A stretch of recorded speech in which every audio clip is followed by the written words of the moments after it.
Hello everyone, welcome to नव classes. I am Navdeep Kaur और आज मेरे साथ है Mansi.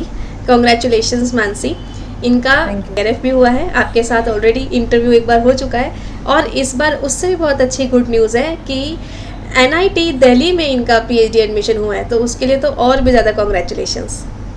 Thank you ma'am, thank you. ये सारा क्रेडिट मैम आपको ही जाता है, आपकी वजह से ये पॉसिबल हो पाया है। ग्रेट। आपका सब्जेक्ट क्या है मानसी? Commerce ma'am. कॉमर्स में एनआईटी में आपका एडमिशन है। एनआईटी में मैनेजमेंट में होगा? मैनेजमेंट, यस मैम, हाँ, मैनेजमेंट।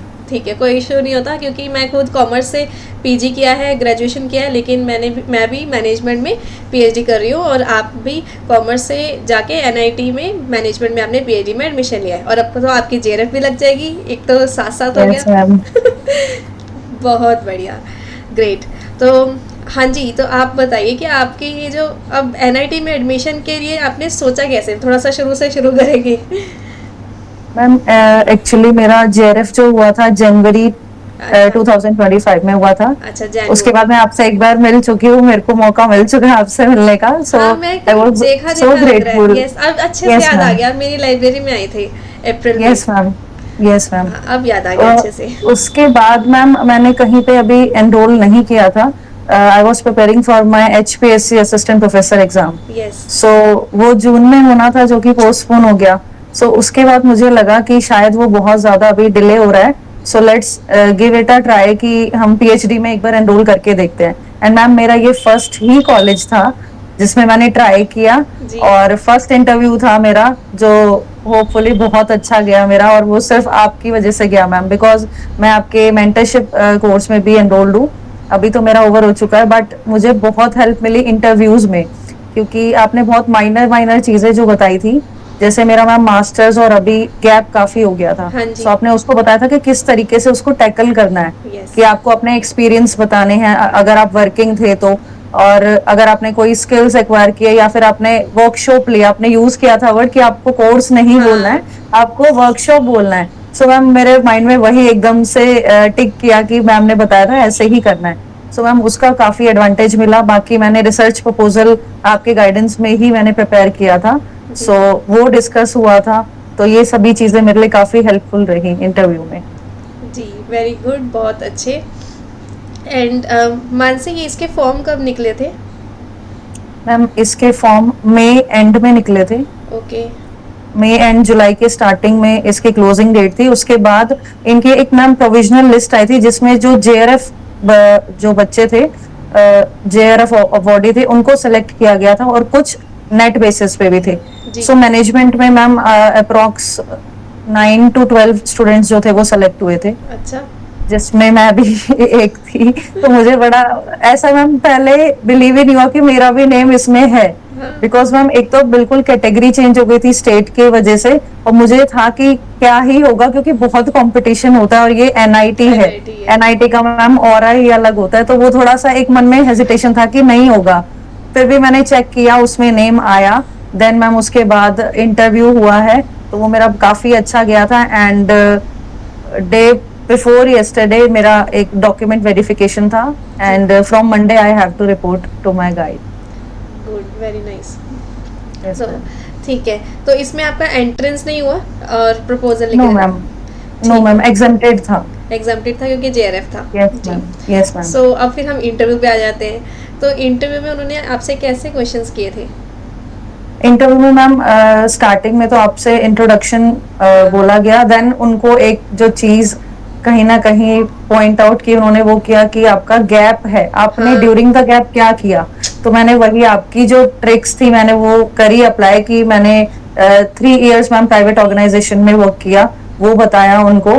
देन प्लस मैंने वर्कशॉप का बताया, मैंने बोला अब एग्जैक्टली तो हम नहीं बता सकते थे, सो वो इनडायरेक्ट तरीके से मैंने बताया कि मुझे रिसर्च पेपर भी आता है लिखना, रिसर्च प्रपोजल जो बनाया था।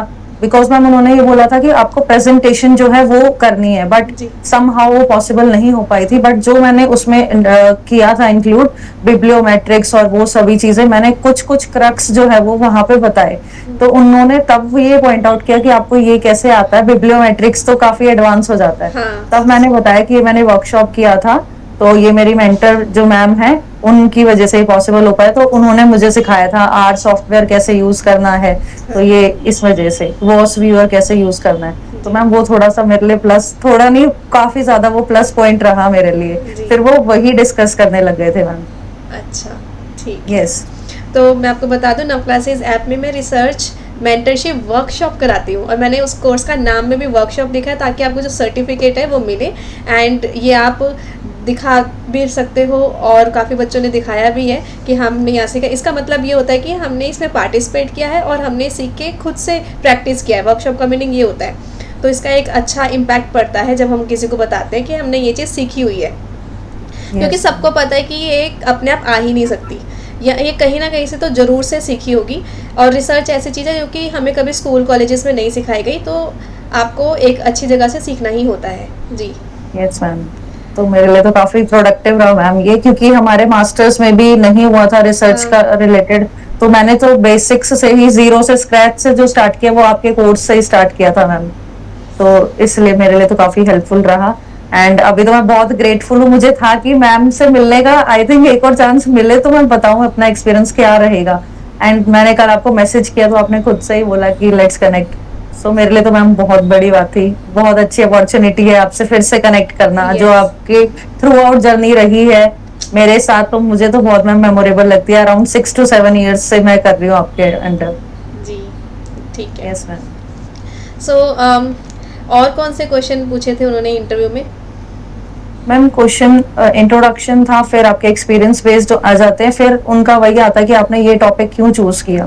सो आपने वो भी बताया था कि आप कैसे बताना है कि ऑल्दो ये पहले रिसर्च हो चुकी है बट कुछ पॉइंट्स कहीं ना कहीं अनटच्ड रह जाते हैं जो कि हम उसको एक्सप्लोर करना चाहते हैं। सो वो बहुत ही इन डेप्थ चले गए थे मैम उस टॉपिक में। कंज्यूमर बिहेवियर से रिलेटेड था, सोशल मीडिया से कैसे कनेक्ट करोगे, और अगर आपका एक और क्वेश्चन मैम उन्होंने अराइज किया कि अगर हम ये टॉपिक चेंज करना चाहें तो कैसे हो सकता है, उसका भी आपने बताया था सॉल्यूशन कि वो फ्लेक्सिबल हैं हम, तो हम अडेप्ट कर लेंगे आपके अकॉर्डिंग चेंजेस। सो वो बहुत माइनर चीजें जो मेरे दिमाग में वहीं पे आ रही थी कि मैम ने ऐसे बताया था और मुझे एग्जैक्टली ऐसे ही बोलना है। तो मैम वो काफी ज्यादा अच्छा रहा मेरा। जी जी, उसकी वजह से काफी हेल्पफुल हो गया। हाँ, उसमें हम इंटरव्यू के मैंने क्लासेस ले रखी है और मॉक इंटरव्यू बच्चे का हो जाता है, इसलिए उससे काफ़ी हेल्प होता है। Yes ma'am. ठीक है। सो आप वैसे डिफरेंट स्टेट से हो, है ना? Yes, तो फिर आप कैसे करोगे? अपने पेरेंट्स के साथ बात हो गई है? क्या सा पोजीशन है? हो गया है मैम। फ्रॉम मंडे मुझे शिफ्ट करना है यहाँ से। थोड़ा सा हो रहा है कि न्यू सिटी है, नई जगह है, बट कहीं ना कहीं एक्साइटमेंट भी है लेके कि एक नई जर्नी जो है वो स्टार्ट हो रही है जिसका वेट किया था। सो उसको लेके मैम काफी एक्साइटमेंट है। जी, तो एनआईटी में ले रहे हो अपना हॉस्टल या बाहर कहीं? मैम एक्चुअली वहाँ पे अभी अकोमोडेशन जो है वो ऑक्यूपाइड है। सो अभी बाहर नियर बाय प्लेसेस पे लेना पड़ेगा, तो वहाँ पे फाइनल हुआ है। एक चीज और कि एनआईटी में फीस कितनी लगी आपकी? मैम अभी जो फर्स्ट सेमेस्टर की फीस है वो अराउंड 81,000 है। अच्छा। जिसमें आपका कॉशन मनी जो रिफंडेबल है वो 20,000 आ जाता है। ओके। तो पर यस, फर्स्ट सेमेस्टर की मैम 81,000। अच्छा, फिर उसके आगे ऐसे 60 के आसपास चलेगी? हाँ मैम, अभी आगे का तो उन्होंने एक्चुअली बताया नहीं, बट नियर अबाउट इतना ही आइडिया है। तो उसमें भी आप लोगों को घबराने की जरूरत नहीं है, बिकॉज इनका जेआरएफ हो चुका है। तो नहीं, मैं वैसे बता दूं ना कि कैसे बैलेंस होगा ये चीज़ें, क्योंकि एनआईटी आईआईटीज आईआईएम्स की फीस ज़्यादा होती है। ये तो मुझे पता था 50,000 प्लस होती है, तो अभी आज 81 सुन लिया है, ठीक है। और डीम्ड यूनिवर्सिटीज़ की भी ज़्यादा होती है, लेकिन यहाँ पे एडिड एडवांटेज इसलिए तो ये लोग प्रेफर जेआरएफ वालों को करते हैं ताकि स्टूडेंट के ऊपर बर्डन ना आए।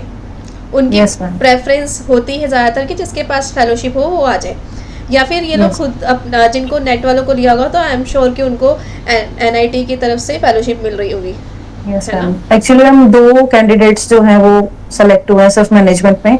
एक मेरा है और एक और कैंडिडेट है, उनका भी जेआरएफ है। सो दोनों जेआरएफ वालों को ही उन्होंने लिया मैनेजमेंट में। यस, यही रीज़न होता है कि अगर आपका नेट जेआरएफ है ना बेसिकली, तो आपको बहुत ज़्यादा प्रेफरेंस मिलती है एनआईटी आईआईटीज़ में। एंड अगर आपका नेट होता तो फिर तब आप पे उसमें फेलोशिप का ऑप्शन वो देते हैं, तो जिसमें 50,000 पर मंथ के आसपास वो फेलोशिप भी बनी जाती है, ठीक है। तो इसलिए आपके 2 मंथ की एक तरीके से जाएगी और उसके बाद तो फिर आपका अपना अमाउंट हो जाएगा मतलब Yes, जो भी ma'am. फेलोशिप आएगा उसको हम कैलकुलेट कर रहे हैं, ठीक है, तो even then there is no problem in that. Yes, जी। ma'am. और एनआईटी में आप चले गए हो, पीएचडी करे, फिर तो आपका लाइफ सेट ही है, क्योंकि आपको पता है आप अच्छी जगह प्रोफेसर बन जाओगे, बिकॉज एक ब्रांड, एक रेपुटेशन आपके साथ लेगेसी जाती है। जी, Yes, ma'am. ठीक है। सो एनीथिंग एल्स आप शेयर करना चाहते हो मानसी जी हमारे साथ? मैम और तो यही है, बाकी एक इंटरव्यू में जो चीज पूछी गई थी, एक्चुअली मेरा जो ये अटेम्प्ट था, मैंने बताया भी था आपको पहले, ये 8th अटेम्प्ट में मेरा जेआरएफ हुआ है। सो वो कहीं ना कहीं उस चीज से भी ऐसे इम्प्रेस थे कि आपने कंटिन्यूअसली जो है वो गिव अप नहीं किया, आप इतने मोटिवेटेड कैसे रहे। तो मेरे पास बस एक ही आंसर था कि हम अपने मेंटर को देख के मोटिवेटेड रहते हैं, जिस तरीके से मैं हमारी मैम मोटिवेट करती है ना, तो हमें था कि नहीं हो जाएगा, आज नहीं नेक्स्ट अटेम्प्ट में हो जाएगा। तो वो उसी चीज को लेके अराउंड मैम उन्होंने 5 to 8 मिनट्स लिए कि what kept you motivated throughout your journey. So मेरा आंसर बस यही था कि मेंटोर अच्छे हो, अगर आपके टीचर्स अच्छे हैं तो आप मोटिवेटेड रहते हो, इसीलिए। तो मैम ये भी चीज डिस्कस हुई थी वहां पे। गुड। तो यहाँ पे मैं जो मतलब जो समझ पा रही हूँ वो ये है कि इस टाइम पे ना लोग अपने अंदर से बातें बनाना शुरू कर देते हैं, कहानियाँ Yes, बनाना ma'am. शुरू कर देते हैं उस टाइम पे, और जिसका फिर जो दूसरे को पता चल जाता है कि ये अभी फेंक रहा है अब, ठीक है। लेकिन Yes, ma'am. मानसी ने जो खुद फील किया, उन्होंने वही वहाँ पर बोला, क्योंकि उस टाइम पे उनको नहीं लगा कि कुछ बनाओ, जो उनको अंदर से फील हो रहा था उन्होंने वही चीज़ वहाँ पर बताई कि उनको जैसे मेरी क्लास से बेनिफिट मिला, या आप मेरे को एज अ मेंटर देखकर आप मोटिवेशन मिला, तो उसकी वजह से आपको हेल्प मिली। सो Yes. ये इम्पॉर्टेंट है, मतलब आपके ना बॉडी लैंग्वेज, आपका फेशियल एक्सप्रेशन और आपके इमोशंस, ये सब में वो बहुत एक्सपर्ट होते हैं, ठीक है। Yes, ma'am. They easily catch कि आप कहाँ पे चीज़ें क्रिएट कर रहे हो और कहाँ पे सच बोल रहे हो, ठीक है। तो इसलिए बहुत ध्यान से हमें अपने आंसर्स देने चाहिए, क्योंकि ऑन द स्पॉट Yes. हमें नहीं समझ में आता हम बोलें क्या, तो एटलीस्ट जो पता है उसको सही तरीके से बोल दें, सही तरीके से बना के। Yes, जैसे ma'am. बहुत चीज़ों को मैंने बोला कि आपको बोलनी वही बात है, लेकिन इस तरीके से क्यों नहीं बोल देते आप, ठीक है। आपने भी वही सेम बात बोली, लेकिन आपने उसको अपने ढंग से समझाया, अपना प्रेजेंस ऑफ माइंड का यूज़ किया, दैट इज़ वाई वो आपसे इंस्पायर हो गए, उनको लगा कि हाँ ये वाकई में डिजर्विंग कैंडिडेट है। Yes ma'am. उन्होंने मैम जैसे ही इंटरव्यू एंड होने लगा, सो वो काफी इम्प्रेस्ड थे प्रोफेसर जो थे, तो उन्होंने बस लास्ट में बोला good luck for your result and we think you are a eligible candidate for the admission. So कहीं ना कहीं वहां पे एक थोड़ा सा मोटिवेशन है कि शायद हो सकता है हो जाए, बट फिर भी लिस्ट का वेट था कि लिस्ट आ जाएगी तो मैम प्रॉपर होगा फाइनल। जी जी तो जी, ये वो तो है एक्सपीरियंस था। ही, वो हमारा कंजर्वेटिज्म का एक प्रिंसिपल भी होता है कि कभी भी खुशी को एक जल्दी से ना यस मैम, मनाना शुरू कर दें, इतना सेलिब्रेट नहीं करना चाहिए सेलिब्रेट नहीं जल्दी। करना चाहिए। जी, तो एटलीस्ट यू वेटेड, एंड मुझे भी अब कल ही इन्होंने बताया है, इतना तो पता था कि ये जा रही है, और मैसेजेस पे वैसे हमारी डिस्कशन होती रहती है, रिसर्च के मेंटरशिप के स्टूडेंट है इसलिए, लेकिन Yes, ma'am. हाँ जी, वेरी गुड, बहुत अच्छे, आपने इंतज़ार किया, आपके ये जो इंतज़ार है वेट है, इन सब का आपको रिजल्ट मिला है और मेहनत का रिजल्ट मिला है, ठीक है। Thank you ma'am. जी, वेलकम एंड कीप ग्रोइंग, हमेशा खुश रहो, ऐसे ही लाइफ में आगे बढ़ते रहो, ठीक है। अपना, अपने पेरेंट्स का और मेरा सबका नाम रोशन करो। आप लोग बिल्कुल आगे मैम, बढ़ते हो तो बहुत अच्छा लगता है, और ऐसा लगता है कि हमें कुछ नई चीज़ मिल गई है। जी, मैम हमें अच्छा लगता है कि हम आपकी वजह से इतने अच्छे कॉलेजेस में या इतने अच्छे प्लेटफॉर्म पे हम जा रहे हैं। सो हमारे लिए तो बहुत ग्रेटफुल चीज है ये कि आप हमारे मेंटर हो, हमारे लिए काफी ग्रेटफुल चीज है। So thank you so much. Thank you, welcome and keep growing. So dream, believe, act and achieve. Act and achieve, yes ma'am. हाँ, इसी तरीके से सपने देखते रहो, भरोसा करो, एक्ट करो, यू विल अचीव इट। सबसे बड़ी, हम फिर से एक्सटेंड कर लेती हूँ मैं एंड में हमेशा अपनी क्लास सेशन को, सबसे बड़ी बात है, लोग ना एनआईटी आईआईटीज का नाम सुन के जाते ही नहीं है। पहली बात Yes, तो ma'am. मैं हमेशा अपनी क्लास में बोलती हूँ कि तुम कुछ सोचोगे नहीं, ड्रीम नहीं करोगे, जाओगे नहीं तो कैसे मिलेगा। तो firstly you have to try, फिर बोलो कि यहाँ हम ये मिलता है या नहीं मिलता है, या फेयर कंपटीशन है कि नहीं। जब तक आप सही तरीके से प्रिपेयर करके जाओगे नहीं तो उसका रिजल्ट नहीं आएगा। आपने Yes, प्रिपरेशन बेस्ट करी है, फिर आपने हिम्मत दिखाई कि मैं एनआईटी में जा रही हूँ, ठीक है। यस मैम, बिकॉज मुझे कुछ भी आइडिया नहीं था कि किस तरीके से होता है। मैंने बताया आपको मेरा फर्स्ट इंटरव्यू था, मैंने पहला ही एनरोलमेंट हाँ। किया था, कहीं एप्लीकेशन फॉर्म फिल किया था, एंड लकीली वो मेरे लिए अच्छा साबित हो गया मैम। पर पहले वाले में आपने प्रिपेयर किया था, रिसर्च प्रपोजल Yes, बनाया ma'am. था, आपने इंटरव्यू की क्लास ली थी, आपने उसको एक्चुअली देखा था, तभी आप सब चीजें एक्सप्लेन कर पा रहे हो, राइट? मैम प्रेजेंटेशन भी मैंने आपके अकॉर्डिंग ही हाँ। बनाया था, आपने स्लाइड्स जैसे जैसे बताया था मैंने सभी चीजें इंक्लूड की थी उसमें, जी जी। तो हाँ इसीलिए जी, चलो ठीक है, कॉन्ग्रेचुलेशंस, हमेशा ऐसे ही आगे बढ़ते रहो, ठीक है? Thank you so much ma'am. Welcome, thank you.